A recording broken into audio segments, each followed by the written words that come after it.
News, सच जरूरी है। नमस्कार, MLS न्यूज लाइव में आप सभी का स्वागत है।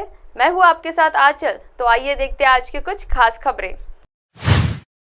अखिलेश यादव और शिवपाल में फिर छिड़ी जंग। डिप्टी सीएम केशव प्रसाद मौर्य ने किया बड़ा दावा।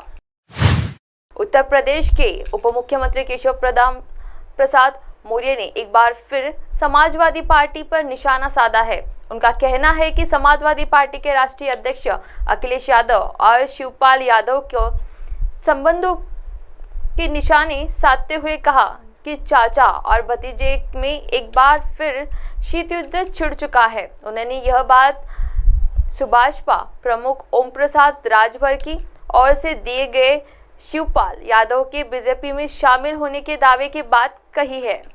दरअसल 2024 में लोकसभा चुनाव से पहले शिवपाल सिंह यादव की भारतीय जनता पार्टी के साथ आने के कयास पर केशव प्रसाद मौर्य ने कहा कि बीजेपी अभी सिर्फ अपने गठबंधन मित्रों की ओर ध्यान दे रही है। हमारा पूरा ध्यान प्रदेश की 80 लोकसभा सीटें जीतने की ओर है। हालांकि आगे उन्होंने यह जरूरी कहा कि चाचा और भतीजे के बीच जो विवाद चल रहा है केवल मैनपुरी लोकसभा उपचुनाव के समय खत्म हुआ था, लेकिन अखिलेश और शिवपाल के बीच इस समय एक बार फिर शीत युद्ध शुरू हो चुका है। यूपी की सभी लोकसभा सीट जीतने का दावा इस दौरान केशव प्रसाद मौर्य ने आगामी लोकसभा चुनाव 2024 में भारतीय जनता पार्टी प्रदेश की सभी 80 लोकसभा सीट जीतने का दावा किया है। उनका कहना है कि 80 लोकसभा सीट जीतने के साथ ही लगातार तीसरी नरेंद्र मोदी देश के प्रधानमंत्री बनने जा रहे हैं। उन्होंने बड़ा दावा करते हुए कहा कि सपा बसपा और कांग्रेस चाहे जो भी गठबंधन या ठगबंधन कर ले, प्रदेश में उनका खाता भी नहीं खुलने वाला। अब आइए बढ़ते अगली खबर की ओर।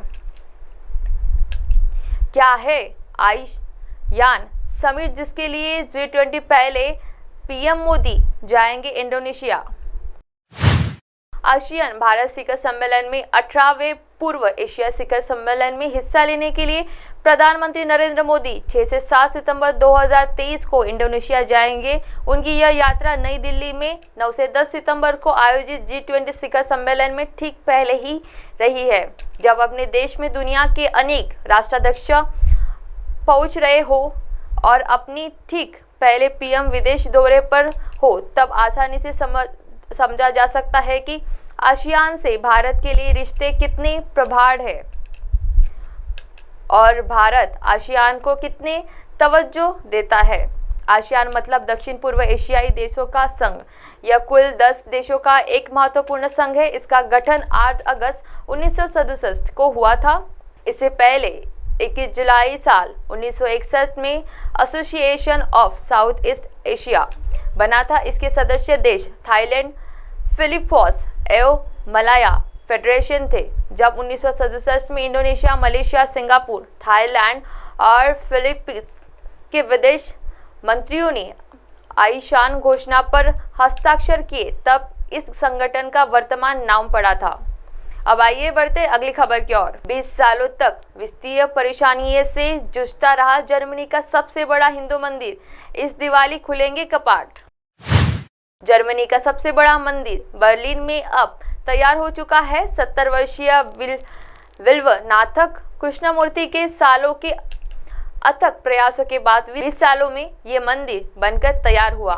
20 साल पहले इस मंदिर की कंस्ट्रक्शन काम शुरू किया गया था, जो अब जाकर पूरा हुआ। भले ही मंदिर बनकर पूरी तरह तैयार हो गया है, लेकिन इसके अंदर अभी भी भगवान विराजमान नहीं है। ऐसे में कृष्णमूर्ति नवंबर में 6 दिन लंबा सेलिब्रेशन रखने वाले हैं। ऐसे में कहते हैं कि हमें भी भगवान का इंतजार है।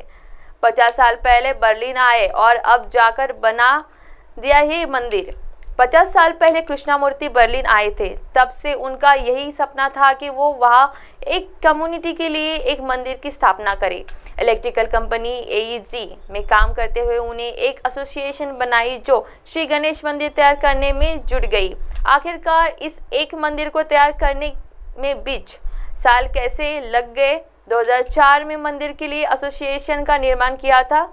इसके तुरंत बाद ही बर्लिन जिला अथॉरिटी में कृष्णामूर्ति को हैसन हाइट पार्क के कोने में एक फ्लैट दे दिया।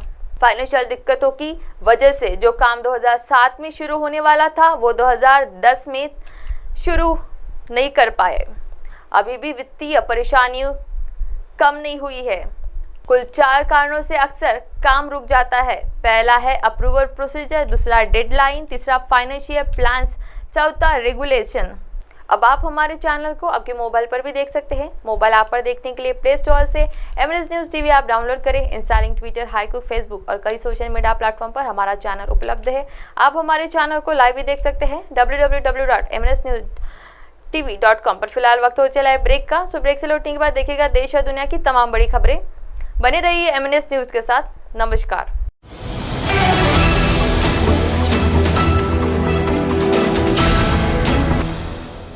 ये है MNS न्यूज नेटवर्क और आप देख रहे हैं MNS न्यूज।